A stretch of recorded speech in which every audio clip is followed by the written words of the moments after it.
They say it's better late than never. Minister Kuzner said that enough is enough. Minister Khera said one life lost is too many life lost, and we all agree. We have seen violence in schools. Young kids have guns in their hands. Transit violence we have seen. Carjacking, every 48 minutes, one car is being stolen here in Ontario. 13 premiers wrote to federal government. Many mayors, including Mayor Patrick Brown, wrote 2 years ago about the bail reform, changes in the criminal code. So again, the same question comes. It's too late now, and why we lost so many police officers, as you mentioned, on the line of duty. Where is the hindrance in the federal government to bring the bail reform, which is need of the hour today? Thank you. Well, we're taking strong action against gun crime and violence, and I want to take a moment again, not only to thank my colleagues from Peel Caucus, and you heard from Minister Khera, who highlighted the over $6 million which we delivered to this region to prevent gun crime before it starts. I would also point out that the action that we are taking at the border with an investment of $450 million into the Canada Border Services agencies is going to help us crack down not only on gun crime, but on the issue that you highlighted around auto thefts. That is an area of great concern, and one in which we have been remaining in close contact with Minister Kuzner, Deputy Premier Jones, the Premier, right across the country. And this is the culmination of all orders of government working together to reduce crime. Whether we're talking about gun crime, theft of property, including auto thefts, we are working together to make sure that we put in place the tools that are necessary to keep our communities safe.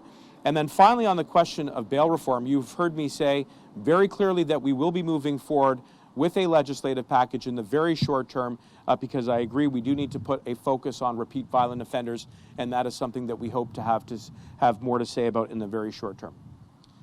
Well, number one part of it is bail reform. And, you know, we're working collaboratively with the federal government, but there's out of the 5 people, 3 of them shouldn't be on that wall. The family shouldn't be going through the pain. If we had proper bail reform, keep the bad guys in jail. You can't have a justice system that has an open door policy. They go out shooting up the streets, and next thing you know, the next day, they're back out shooting up the streets. You commit a serious gun crime, you should be thrown in jail for years. And we need the support of the justice system, the federal government. When 13 premiers sign a letter, all police chiefs across the country, unheard of, all send a letter to the federal government, change the criminal code. We need to change the criminal code. I have confidence they're going to do it. I have our local MPs, and we work very well together with the federal government. I was just telling them there's probably no 2 governments of different political stripes that have worked as close together as we have. This is urgent.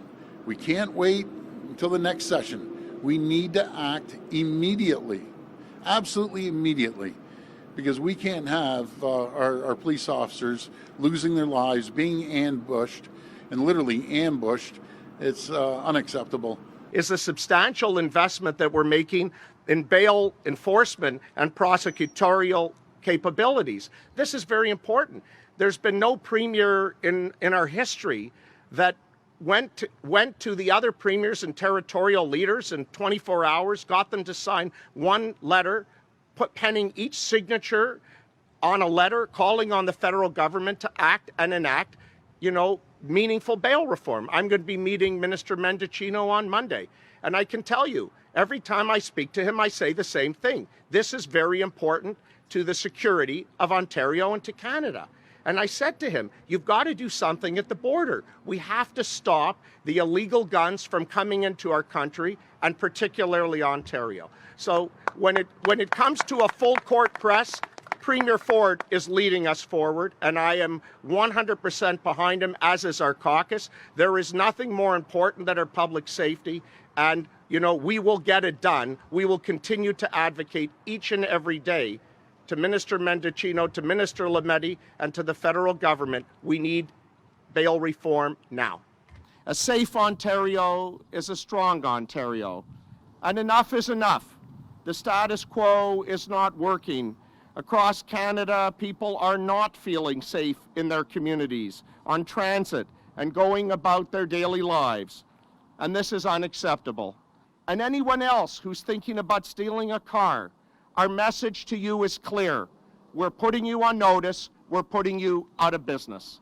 Well, it's harrowing when you see another officer lose their life. This has become far too frequent, far too common. This is a profession where they run towards danger when everyone else runs away.